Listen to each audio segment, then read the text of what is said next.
Goeiedag meneer. De pepernoten liggen alweer in de winkel. Nou, dat is dan mooi. Oh net? Wat zegt u dan? Die ben van mij? Ja, tuurlijk. Had ze maar lekker binnen. Maar goed, het is nog zuiver simmer. Ken dit wel? Is het net feesten te gek? Nee, natuurlijk niet. Het is al je gek op zo'n moment in de wereld. Ik kan me voorstellen, het is handel. Dus daar moet het erin liggen. En hoe jij dat verkeert, hoe beter het is. Het is natuurlijk wel voor de economie, hè? Dat is eerst eigenlijk pure handel. Ja, dat is het gewoon. Het is gewoon handel. Het is de economie. Daar gaat het om. En het moet verkocht worden. Hoe dan ook. Dus het kan net in de winkel in bloeien. En als het na de tijd lezen bloed, nou, dan wordt er niks meer aan verzinnen. Dus zo simpel is het. In augustus, we hebben het over. Oh, ik ga begin juni ik al lezen, jongen. Ja, dus. Wat zegt u? Ja, begin juni lijnt ik al in de winkel. Die zijn al maanden van tevoren zijn ze al bezig van Sinterklaas komt.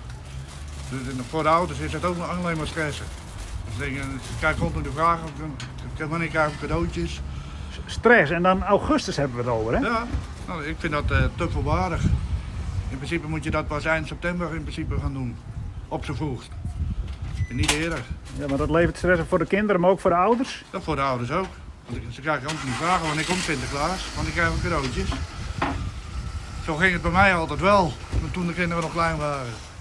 Vierste beteet. Serieus? Ja, de vierste beteet voor pepernoten, jong. Nee, dat... Ja, maar goed, ze bent al lekker. Ja, ik ben wel lekker, maar ja, als het aan de tafel hadden niet die kroon erom en dat is echt niet goed voor u. Of had je alweer zin in Sinterklaas? Jawel, natuurlijk wel. De lietsband komen weer en dat is altijd mooi. Of Zwarte Piet? Ja, dat lijkt wordt gevoelig, hè, deze heren? Ja, leidt wat bevoorlijk, maar we moeten wel niet eerder horen, Zwarte Piet. In oktober, november, dan is het betiert genoeg. Ja, want wie dat nog vroeger ook al zag, dat ze eind augustus in de winkel lijn, wat weet je ervan? Of wie dat oors? Ja, volgens mij wie dat oors. Dat wie het in september dan wel inderdaad wat in de winkel, maar nou augustus al, ja, de simmer, de nijsimmer moet nog komen. Ik denk nee. Dan zit je thuis al aan een pepernoot. Ja, nee, dat hoeft voor mij niet. Oh, het is wel lekker toch? Even een skaaltje in het weekend? Nou, dan ging ik eerst wel een gewone koekjes. Het is wat het is. Zo simpel is het. Ja. Ja, maar dat wie in jouw tijd toen wij jong waren, wie dat net zo hoor. Nee, dan moesten we ze zelf meiden. Dat is heel lang niet, ja. Ja, dat gebeurt nou net. Ja, het gebeurt nog wel, maar...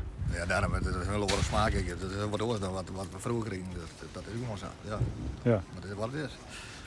Wat doet het met mij? Wie mag het ermee doen? Het zult toch net verhoren. We kunnen heus springen, leeg springen, ik kan het in een traapje, maar het wordt hem net.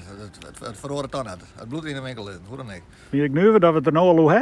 Nee, ik vind er wel bang voor dat het een keer komen zou. Dus vandaar. Ik hoef zelf een keer weer praten hoor. De pepernutten liggen al in de winkel, ja, dat is wel zo.